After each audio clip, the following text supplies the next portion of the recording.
교회에 대한 우리 주님의 메시지를 계시록을 통하여 계속해서 수요일마다 전하고자 합니다. 오늘은 이제 두 번째 시간으로 교회는 고난과 핍박을 두려워하지 말아야 합니다.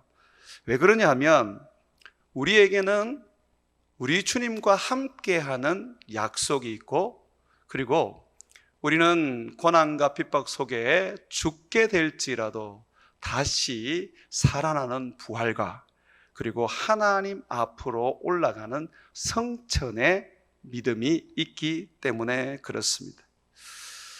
오늘 여러분들이 읽었던 말씀에 보게 되면 성전 환상이 나옵니다. 성전 환상이 나오는데, 이 성전 환상은 바로 예수 그리스도 안에 있는 성도들과, 그리고 그리스도 밖에 있는 세상 사람들에 대한 이야기를 던져주는 환상입니다.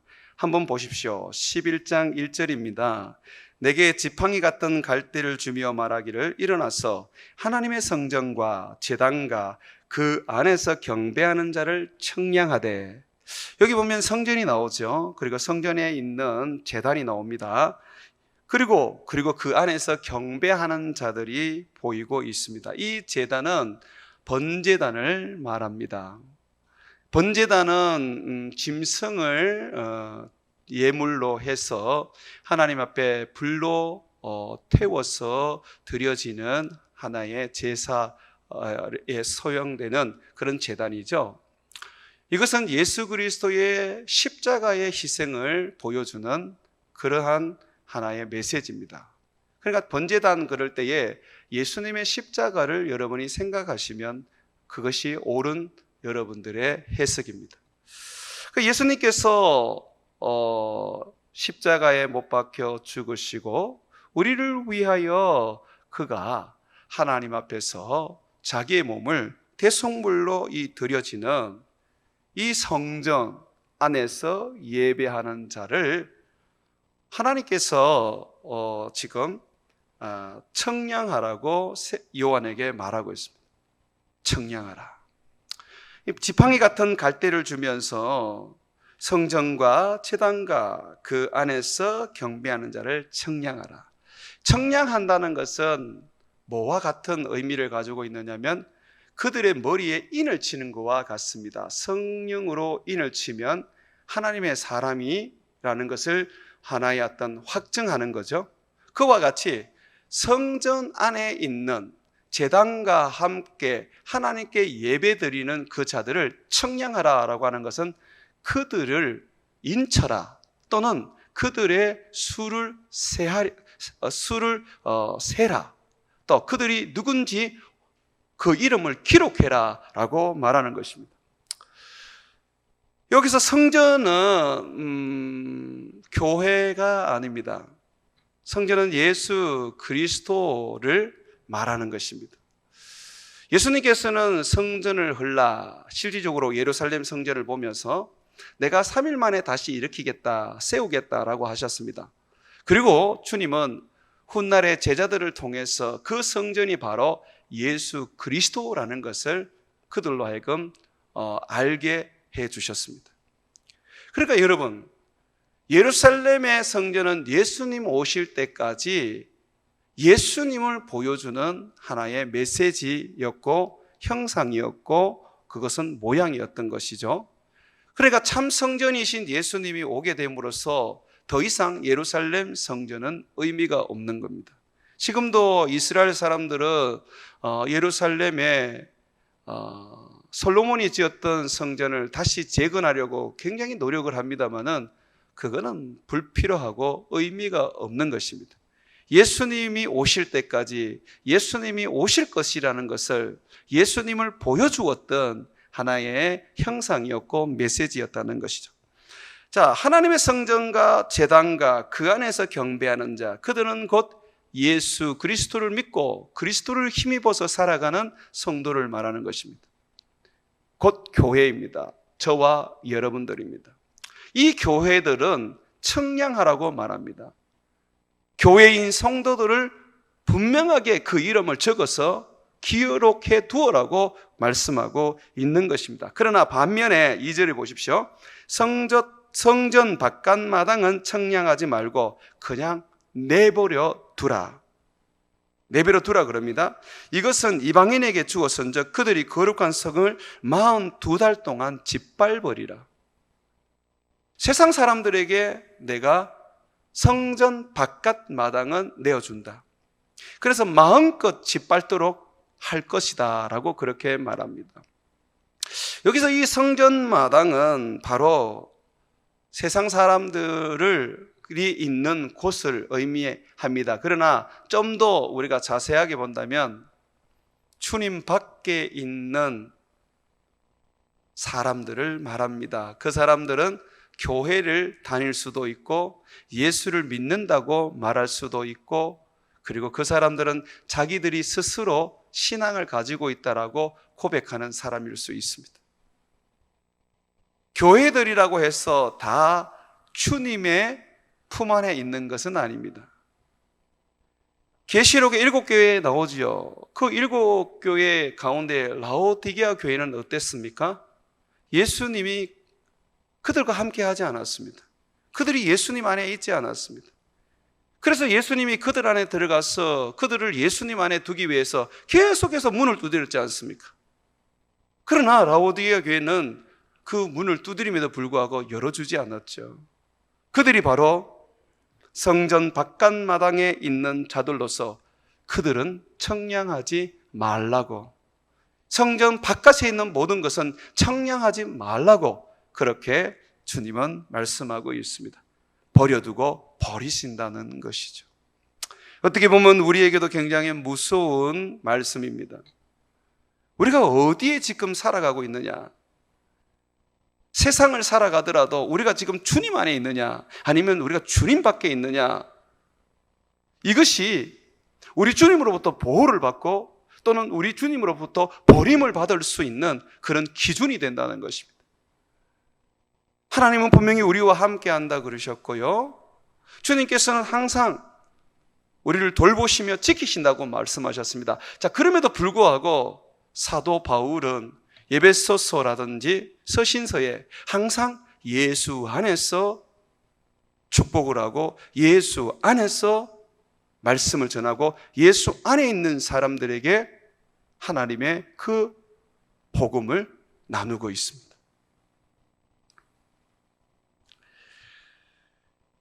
세상은 성전 안에 있는 자들과 성전 밖에 있는 자들로 구분됩니다. 예수 그리스도를 믿고 그리스도 안에 살아가는 사람과 예수 그리스도를 믿지 않고 또는 믿는다고 하면서도 실상은 그리스도 밖에서 살아가는 자들로 나누어진다는 것입니다. 그리스도 안에 있는 자들은 우리 주님께서 그들을 기억하시고 우리 주님께서 그들을 자기의 백성과 소유와 자녀로 삼으셔서 보호하고 지키십니다. 그렇지만 주님 밖에 있는 자들은 이방인들에게 주어서, 세상 사람들에게 주어서 짓밟히게 만들고 그리고 고통받으며 주님의 외면을 받게 해버리십니다. 그 기간이 42달이라고 말합니다. 이 42달이라는 것이 3년 6개월이거든요. 그리고 기억해 놓으십시오. 이것을 날로 정한다면 1260일입니다. 이것은 예수님의 초림과 그리고 재림의 기간을 말합니다. 지금 우리가 성전 안에 있다면 주님으로부터 청량을 받은 자들이고 주의 보호와 성령의 돌보심을 받을 것입니다. 그러나 주님 밖에 있다면 무참하게 짓밟히고 결국은 버려둠을 당한 상태에서 고통과 괴로움을 가지게 되는 것입니다. 이 42달의 기간, 바로 지금 예수님께서 오시기 전까지 이 시간이라는 것을 여러분이 기억하셔야 합니다. 자, 그러면서 이 성전의 환상 가운데 두 증인이 등장하게 됩니다. 3절에 보시면 내가 나의 두 증인에게 권세를 주리니 그들이 굵은 베옷을 입고 1260일을 예언하리라. 1260일이 달수로 정하면 몇 달이라 그랬어요? 42달이고요. 연수로 정하면 얼마라 그랬어요? 3년 6개월이란 말이에요. 계시록은 한때, 두때, 그리고 반때라고 얘기하면서 3년 6개월 이야기가 나옵니다. 그리고 이렇게 1260일이 또 등장하고요. 그리고 42달이 등장합니다. 이 기간이라는 것은 동일한 이야기입니다. 동일한 이야기인데 이것은 예수님의 초림으로부터 예수님의 재림, 물론 예수님의 성천으로부터 시작해서 예수님의 재림으로도 보지만 초림이든 예수님의 성천이든 그건 큰 중요성이 아닙니다. 자, 이때에 두 증인이 나타나는데 이 두 증인은 바로 선지자입니다. 여러분들이 오늘 본문 말씀을 읽을 때에 이 두 증인을 선지자라고 얘기를 하죠. 자, 이 두 증인은요, 선지자인데 바로 교회를 말합니다. 4절 한번 보십시오. 그들은 이 땅에 주 앞에 서 있는 두 감람나무라라고 하죠. 이 두 감람나무는 스가랴 4장 11절에 나오는 이야기입니다. 한번 찾아보십시오. 여러분들이 좀 찾아보시면 좋겠습니다. 스가랴, 구약 성경입니다. 스가랴 4장 11절에서 14절 한번 펴보십시오. 요한계시록의 말씀은 절대로 감추어진 말씀이 아닙니다. 요한계시록의 문자라든지 또는 어떤 상징, 비유는 성경에 이미 얘기하고 있습니다. 설명을 하고 있습니다. 그런데 많은 이단들은 자기가 깨달았다, 자기가 알게 되었다라고 말하면서 마치 하나님께 계시를 받은 것처럼 이 요한계시록을 해석을 합니다. 성경은 성격으로 해석하셔야 됩니다. 자, 스가랴 4장 11절에서 14절 한번 보십시오.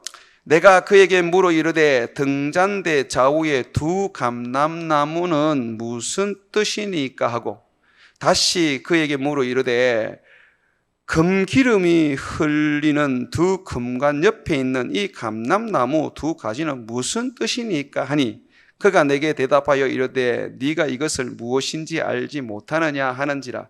내가 대답하되 내 주여 알지 못하나이다 하니 이르되 이는 기름 부음 받은 자 둘이니 온 세상에 주 앞에 서 있는 자이니라 하더라. 기름 부음을 받은 자 둘, 성령을 받은 자 둘을 얘기합니다. 여러분, 이 둘은 바로 교회를 이야기합니다. 주님은 두 사람이 땅에서 무엇이든지 기도하면 저희를 위하여 다 이룬다 그러셨고요. 두세 사람이 내 이름으로 모인 곳에 그들 중에 함께 하신다 그러셨고요. 제자들을 주님이 전도하러 보냈을 때는 항상 2명씩 짝지어 보냈습니다.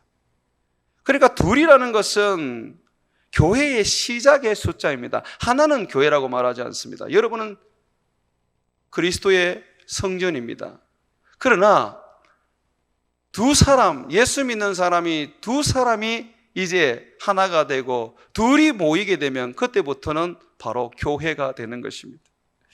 자, 다시 요한계시록 11장으로 넘어가겠습니다. 요한계시록 11장으로 가보니까 두 증인이 있는데 이 두 증인이 바로 주 앞에 서 있는 두 감람나무라고 하면서 그러면서 혹시나 알지 못할까봐 두 촛대라고 그렇게 또 설명을 합니다. 여러분, 이 촛대는 무엇입니까? 이 촛대는 여러분이 잘 아는 것처럼 요한계시록 1장에 교회라고 말하고 있죠? 그죠? 교회라고 말하죠. 요한계시록 1장 20절에 보게 되면 너희가 본 것과 네 오른손에 7별의 비밀과 7 금촛대라. 7별은 7 교회의 사자요 7 촛대는 7 교회니라. 교회를 이야기하는 것입니다. 지난주 수요일 날 제가 그런 얘기를 했습니다. 밤모섬에 갇혀있는 요한에게 천사가 나타나서 자기 손에 있는 이 두루 말이 하나님의 말씀, 기록된 말씀을 받아 먹으라 그랬습니다. 요한이 그걸 받아 먹었습니다. 그리고 난 다음에 그 천사가 뭐라 그러냐면 네가 다시 예언하여야 하리라 라고 말합니다. 감옥에 있는 이 반모섬에 갇혀 있는 이 요한이 어떻게 다시 예언을 할까, 복음을 전할까, 우리로 하여금 궁금증을 자아냅니다. 그리고 난 다음에 바로 11장으로 이제 11장이 등장하면서 교회가 이제 보여집니다. 그러면서 이 교회가 복음을 전하는 이야기를 상징적으로 보여주고 있습니다. 여러분, 교회는요, 사도들의 말씀 위에 세워지고 사도들의 신앙 고백 위에 세워지고 사도들의 가르침 위에 세워진 겁니다. 그렇지 않습니까? 사도와 구약의 선지자들 위에 세워진 교회가 바로 오늘날 우리들 아닙니까? 그러니까 이 요한은요, 반모섬에서 하나님의 말씀을 받아 먹었습니다. 그리고 예언하라고 했는데 그 예언을 주님은 교회들이 이어서 하는 모습으로 요한계시록을 통하여 이야기하고 있습니다. 그래서 교회는 사도들을 계승한 곳입니다. 오늘 많은 분들이 자기들이 사도라고도 말하고 선지자라고도 말하는데, 만약에 사도고 선지자면 교회를 개척하셔야 합니다. 사도들은, 선지자들은 하나님의 나라를 세우고 하나님 나라를 개척하는 자들입니다. 사도들은 교회를 개척하는 자들입니다. 자, 이렇게 이 두 정인 교회가 이제 등장해서 42달 동안 짓밟히는, 성전 바깥에서 짓밟히는 사람들에게 하나님의 구원의 메시지를 베풀어 그들로 하여금 성전 안으로 들어오게 합니다.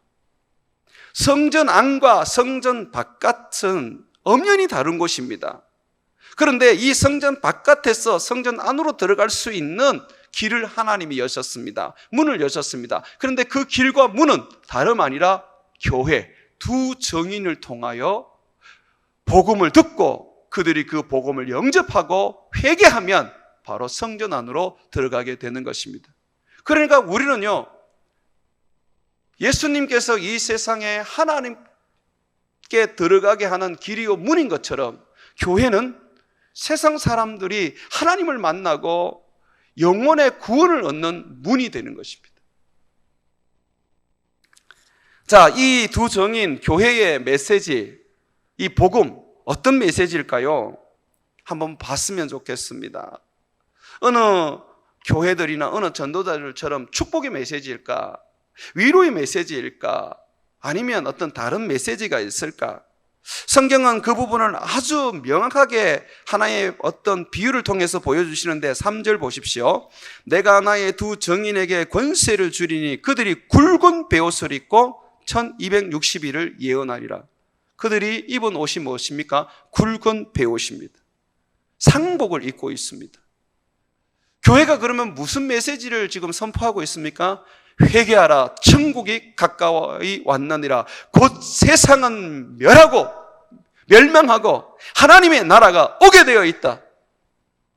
너희는 이미 죄로 인하여 하나님으로부터 사형 선고를 받았고 이제 집행만을 남겨둔 처참한 자들이다. 얼른 회개하고 돌이켜 사면을 받아라 하는 것이 지금 교회의 메시지라는 것이죠.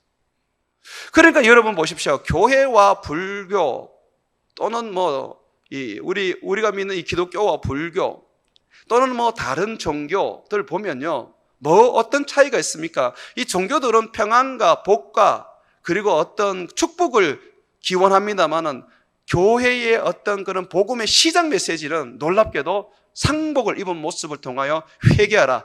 임박한 하나님의 진노가 왔다. 곧 세상이 멸망할 것이고 무너질 것이다 라는 거라는 것이죠. 지금 코로나 사태로 인해서 많은 사람들이 미래가 불투명해지게 되었습니다. 상담 교수로 있는 친구의 이야기를 들어보니까 이 코로나 사태로 인해서 우울증을 가지면서 병원을 찾는 그 사례가 굉장히 많아졌다고 해요. 사람들이 미래가 불안하고 어떻게 될지 모르니까 굉장히 그들의 어떤 마음이 고통스러운가 봐요. 그런데 여러분, 이 코로나 사태 같은 거 우리 주님께서 이 마지막 시대에 보여주시는 주님 메시지지 않습니까? 주님 오실 때가 다가오면 세상은 점점 황폐해지고 사람들은 더 죽게 되고 온 세상은 불로 타들어가고 자연은 파괴가 되지 않습니까? 그러니 교회가 어떻게 평화의 메시지를 전할 수 있고 교회가 어떻게 안전하다, 괜찮다라고 그렇게 말할 수 있겠습니까? 임박한 진노, 하나님의 무서운 심판이 더욱 가까이 왔다. 빨리 우리와 같이 상복을 입고 회개하고 돌이켜 하나님을 믿으라라고 말할 수밖에 없지 않습니까? 2000년 전 예수님의 복음의 첫 메시지도 회개하라, 천국이 가까웠다라는 거 아니겠습니까? 교회 안에서 회개를 선포하고 죄에 대하여 책망을 이야기할 때에 상당히 우리는 불편한 마음을 가집니다. 그러나 그게 교회라는 거예요. 세상에서 복받고 세상에서 평안하고 세상에서 위로받고 그렇게 살다가 죽어서 지옥 가버리면 그것처럼 처참한 사람이 어디 있겠습니까? 우리가 예수 믿는 이유가, 근본적인 이유가 뭡니까? 천국 가는 거 아닙니까? 나는 그렇습니다. 나는 세상에서 이 멸망에 가는 이 세상에서 구원 얻는 거, 하나님 나라에 들어가는 거, 영원한 생명을 얻는 것이 저는 예수 믿는 이유입니다.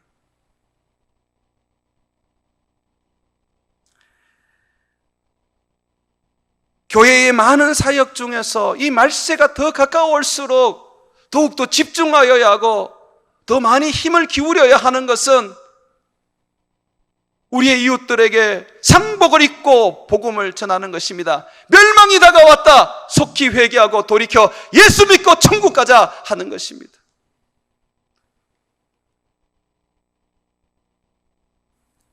백여 년 전 평양에 전도하시던 이 최봉성 목사님, 최건능 목사님이라고 부르죠. 그분의 메시지는 정말 간단했습니다. 예수 천당 마귀 지옥이라고 외치면서 사람들에게 천당에 갈 것이냐 지옥에 갈 것이냐 빨리 선택하라고 그렇게 외쳐댔습니다. 우리 장로님 한 분이 제게 와서 주일날 목사님, 제 처남이 지금 임종을 할 것 같습니다. 그래서 제가 급하게 이 처남에게 예수 그리스도의 복음을 전했는데 이 사람이 예수님을 영접했습니다. 목사님, 지금 코로나 사태라서 제가 목사님 모시고 가서 세례를 주고 싶은데 목사님, 혹 제가 세례를 줄 수 있을까요? 장로님, 됩니다. 그분이 예수 그리스도를 영접하셨지요? 영접했습니다. 그러면 하늘과 땅과 그리고 땅 안에 있는 모든 존재들에게 선포하십시오. 이 사람은 예수님의 것이라고 세례를 주시고 선포하십시오. 임종을 앞두고 예수 그리스도를 영접한 그 사람은 참으로 복이 있습니다. 왜냐하면 그는 멸망하는 세상 속에, 죽어가는 자기 인생 속에 구원을 얻었기 때문에 그렇습니다. 가난에서 구원을 얻고 질병에서 구원을 얻는 것은 영원한 구원이 아닙니다. 정말 우리에게 주어질 영원한 구원은 바로 지옥과 세상 멸망에서, 영원한 죽음에서 구원을 얻어 영생을 누리고 하나님의 자녀로 하나님이 주실 새하늘과 새 땅에서 왕노릇하며 살아가는 삶일 것입니다. 자, 이렇게 교회에는 또한 우리들에게 능력이 있다는 것을 보여줍니다. 교회에는 능력이 있습니다. 예수님께서도 베드로에게 내가 이 반석 위에 교회를 세우겠다. 이 베드로의 신앙 고백, 이 사도의 신앙 고백 위에 내가 내 교회를 세우겠다 그러면서 음부의 권세가 이기지 못할 것이다. 지옥의 문을 닫아버린다고 말씀해 주셨습니다. 오늘도 성경에 보면 교회는 주님이 권세를 주셨다고 합니다. 3절 초반에 보십시오. 내가 나의 두 정인에게 권세를 주었다라고 말합니다. 그러면서 무슨 권세냐 하니까 5절에 보십시오. 만일 누구든지 그들을 해오고자 하면 그들의 입에서 불이 나와서 그들의 원수를 삼켜버릴 것이요. 입에서 불이 나오게 한다는 것입니다.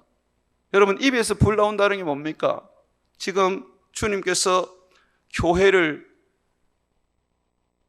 용으로 만드는 겁니까? 입에서 확 불이 나오도록. 입에서 불이 나온다는 것은 바로 하나님의 말씀으로 세상을 심판하신다는 것입니다. 그래서 우리가 하나님의 말씀을 전할 때에 듣는 자는 구원을 얻지만 듣지 못하는 자는 멸망에 이르게 되는 것입니다.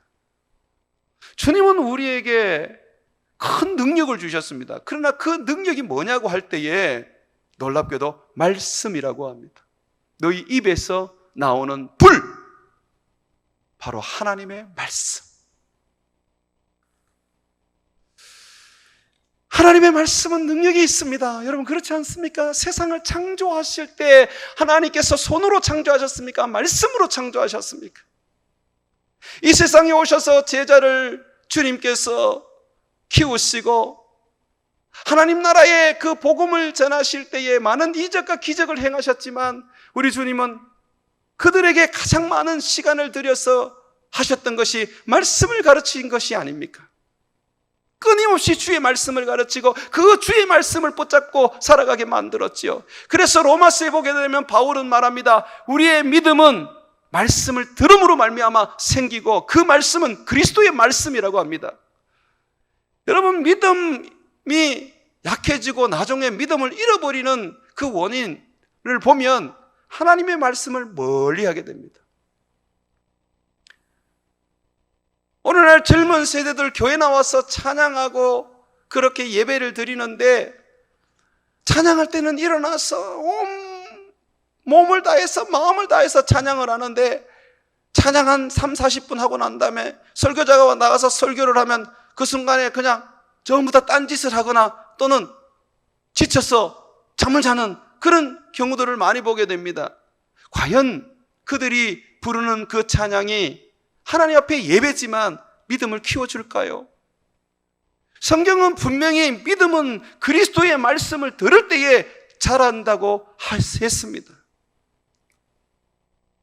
우리는 교회만 나오면 믿음이 자랄 거라고 생각하는데, 우리는 기도만 하면 믿음이 자랄 거라고 생각하는데, 아니요. 그것이 믿음을 자라게 하는 어떤 영향을 주지만, 그러나 본질적으로 믿음을 자라게 하는 것은 하나님의 말씀입니다. 말씀이 내 안에 있어야지 신앙이 깊어지고 강하여지고 물 가운데도 지나갈 수 있고 불 가운데도 지나갈 수가 있는 것입니다. 교회에 주신 권세는 바로 말씀입니다. 목사만 설교하는 것이 아니라 여러분들이 다 말씀 전할 수 있는 말씀의 사역자로 부름받은 교회입니다. 언젠가는 한번 시도해보고 싶어요. 저에게 한 달 정도 휴가를 좀 주십시오. 그리고 제가 휴가를 가면 우리 부교육자들은 일절 설교하지 말고 우리 장로님들이 돌아가시면서 새벽 기도하고 주일 설교를 좀 하십시오.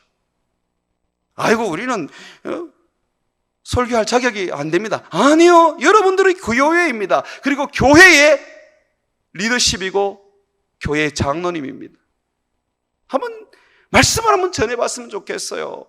집에서만 가정 예배 드릴 때 하는 것이 아니라 교회에서도 성도들 앞에 소그룹 외에 공예배에서도 새벽 기도에서도 말씀을 전하면서 그렇게 그 말씀을 전할 때에 하나님이 주시는 그 능력과 그 전하는 말씀으로 인해서 사람들이 변화되고 영혼이 구원을 얻고 하나님의 은혜 안에서 촉촉히 젖어 눈물을 흘리는 그런 성도들을 경험했으면 좋겠습니다. 혹시 이런 생각을 하시는 분이 있을 줄 모릅니다. 목사님, 그러면 목사님은 자리가 없어질 겁니다. 장로님들이 돌아가면서 목회를 할 건데 저는 자리가 없어도 괜찮습니다. 장로님들께서 그렇게 한다면, 또 그렇게 해서 그것이 정말 된다면 정말 제자 만들어 선교하겠다는 저의 그러한 비전과 교회의 비전은 이루어진 거 아니겠습니까? 우리 교회 장로님들, 우리 교회 권사님들, 집사님들, 다른 모든 부분에서 손것으로 섬기고 정말 헌신하고 애쓰고 기도로서 헌신해 주시는 거 너무 감사합니다. 그런데 저는 항상 내 마음에 소원이 있습니다. 우리 교인들이, 우리 리더십들이 가장 먼저 하나님의 말씀을 가르치고 전했으면 좋겠다. 내 오늘 우리 장로님 한번 만나봐야 되겠다. 내 마음이 너무 힘들고 너무 괴로운데 장로님 좀 만나봐야 되겠다. 그럼 장로님을 만나면 장로님 입에서 쫙쫙 나오는 하나님의 말씀이 이 사람에게 소생이 되고, 이 사람에게 힘이 되고, 이 사람에게 능력이 되어서 이 사람이 벌떡 일어나는 거예요.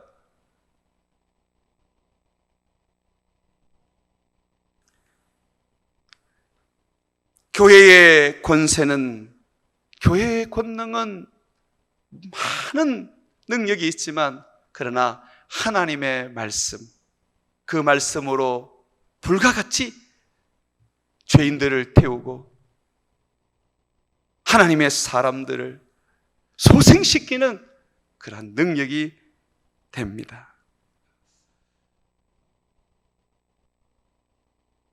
또한 교회는 권능만 있는 것이 아니라 고난이 있습니다, 여러분.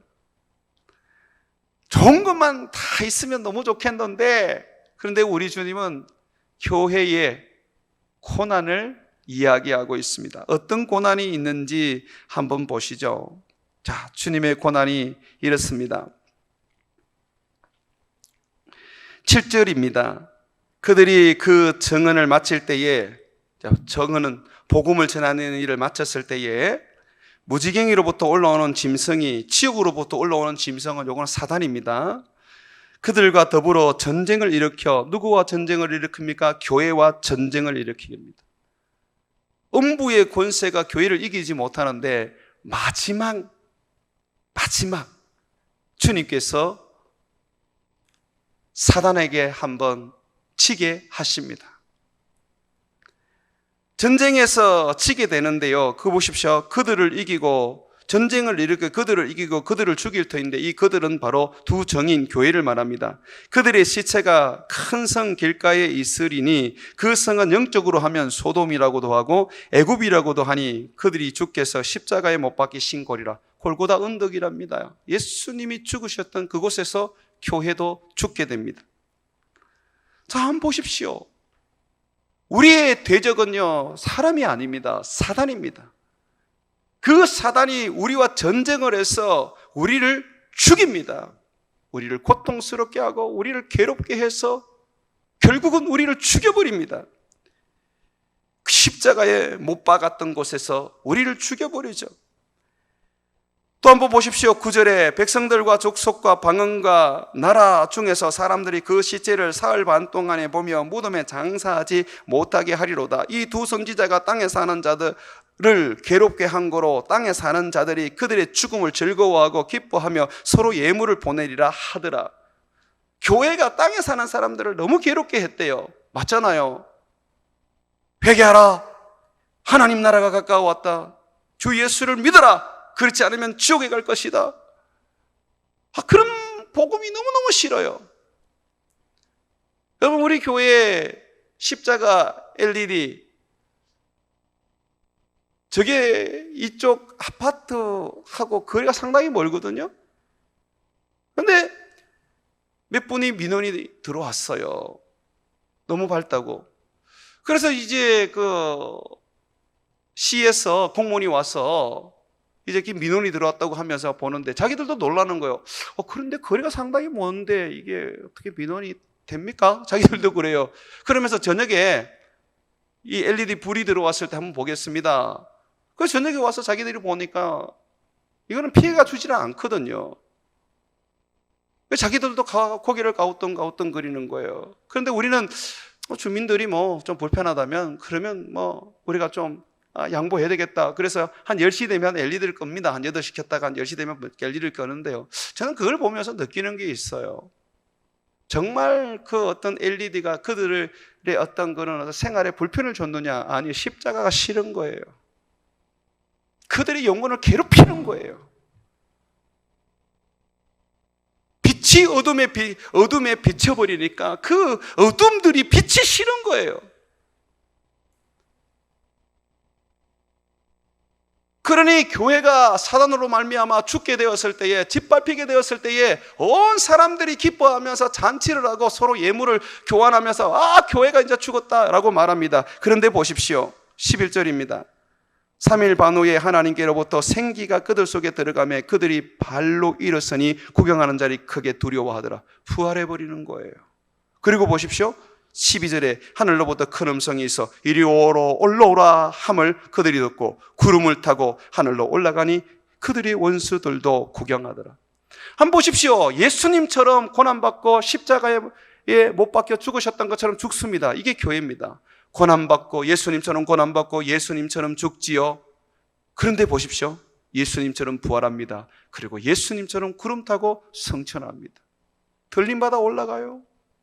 교회는요, 예수님의 몸이잖아요. 그러니까 이 교회는요, 영광만 있는 것이 아니라, 권세만 있는 것이 아니라, 예수님이 고난받은 것처럼 고난이 있고 예수님이 죽으셨던 것처럼 죽음이 있는 것입니다. 그런데 그것이 절망이 아니라 우리에게는 세상 사람들에게 부활을 보여주기 위한 메시지가 된다는 것입니다. 죽음이 없이 부활이 있을 수 있습니까? 죽음이 없이 성천이 있을 수 있습니까?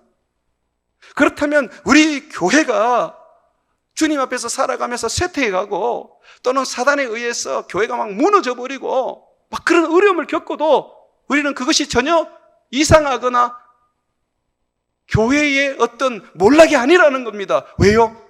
우리 주님이 부활하신 것처럼 우리 주님은 우리를 다시 살리시고 하늘로 올리실 것이기 때문에 그렇습니다. 사랑하는 여러분, 교회에 많은 사람들이 모이고 지역사회가 교회에 주목을 하고 교회의 말에 긴장을 하는 것이 물론 필요합니다. 그러나 어느 날에는 교회가 사단으로 인해서 처참하게 그냥 죽게 됩니다. 자, 그럴 때에 우리는 여전히 동일하게 우리 주님을 바라보면서 우리는 다시 살아날 것이며 하늘로 성천하여 주님 앞에 서게 될 것이라는 것을 기억해야 한다는 것입니다. 사랑하는 성도 여러분, 고난이 있습니다. 죽음이 있습니다. 처절한 영적 싸움으로 사단의 사륙을 당하고 사단의 갈격이 찢기는 고통이 있습니다. 여러분 가정에도 교회에도 말입니다. 그러나 차별하지 마십시오. 마치 주님이 나를 버린 것 같고 주님이 마치 나를 외면한 것 같고 사단에게 나를 집어 던진 것 같은데 아닙니다. 우리 주님은 그 고난을 넘어 죽음을 넘어 부활의 영광을 우리들에게 보여주시려고 세상 사람들에게 부활을 주시려고 하신다는 것이죠. 교회는 궁극적으로 결국 큰 영광을 얻게 됩니다. 죽음에서 다시 살아난 교회, 하나님은 이제 올라오라고 말씀하시는데 그들은 원수들 앞에서 예수님처럼 구름 타고 하늘로 올라가게 됩니다. 그리고 13절에 보십시오. 그때에 큰 지진이 나서 성 10분의 1이 무너지고 지진에 죽은 사람이 7천이라 그 남은 자들이 두려워하여 영광을 하나님께 돌리더라.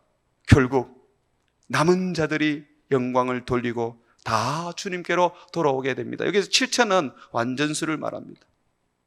결국 우리들의 그 고난과 그 죽음과 때때로는 교회의 쇠퇴와 멸망이 하나님의 구원을 완성시키는 부활과 승리로 이어간다는 것입니다.